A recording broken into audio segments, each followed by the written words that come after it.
I'm Brady Beaton, joined for this senior spotlight with Julius Wilkerson. I say senior in quotation marks because your situation has a little bit of ambiguity to it. Why don't you fill everyone in, with Julius, with how you are a senior, but we may see you in 2023, what the situation is and how it will resolve itself in the coming months? Yeah, so, again, I am a senior.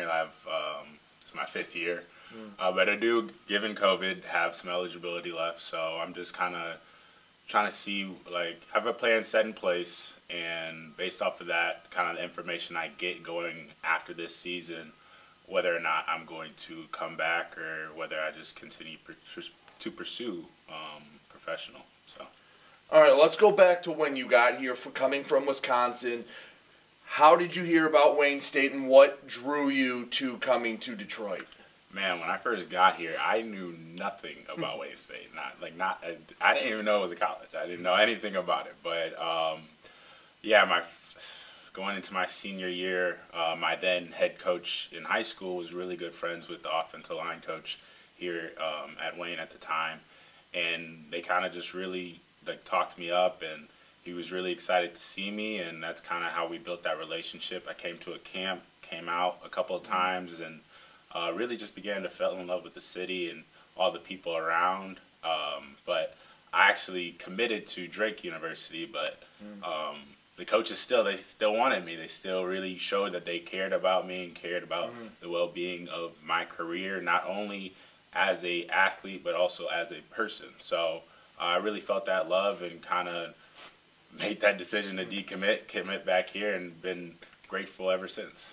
Well, your career has been a little bit of a roller coaster. You know, usually you come in, you're eased in. You had a lot of talent in the linebacker room, but in 2019, near the end of the season, linebackers were dropping left and right. You come in, play well, and then you end up being one of those on the injured list.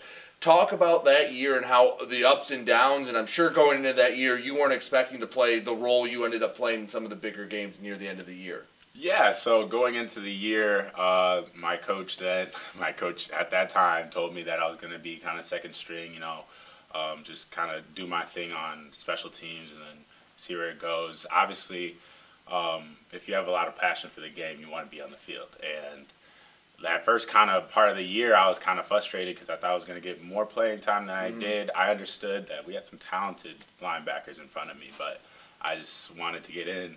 And they kind of started easing me into the role a little bit, but obviously after that Ferris game, it was kind of all hands on deck. I had to go out there, and I kind of did my thing for those kind of 4 weeks. Unfortunately, had a hairline fracture in my ankle and couldn't play, but that was the best. That was the best times. Then that follows up with the non-season of 2020. What was that like for you? You know, you have the excitement coming off of 2019. You're ready to get right back at it, continue, carry that momentum into the next year, and the stop-start, unsure of the whole year. What was that like for you?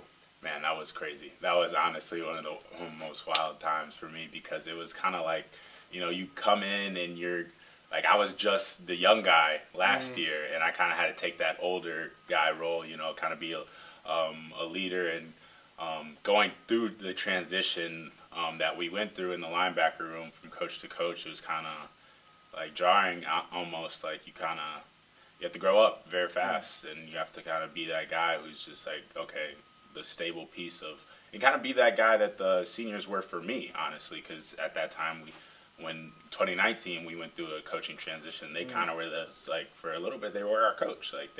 They showed us the ropes and kind of helped us all grow, so I kind of tried to give back where I could.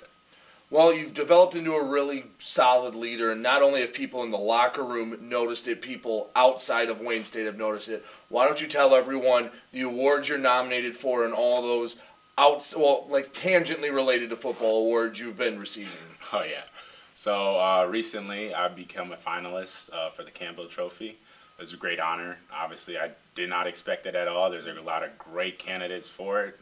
All the finalists, obviously, are great candidates for it. So excited to see how that whole story ends up and turns out.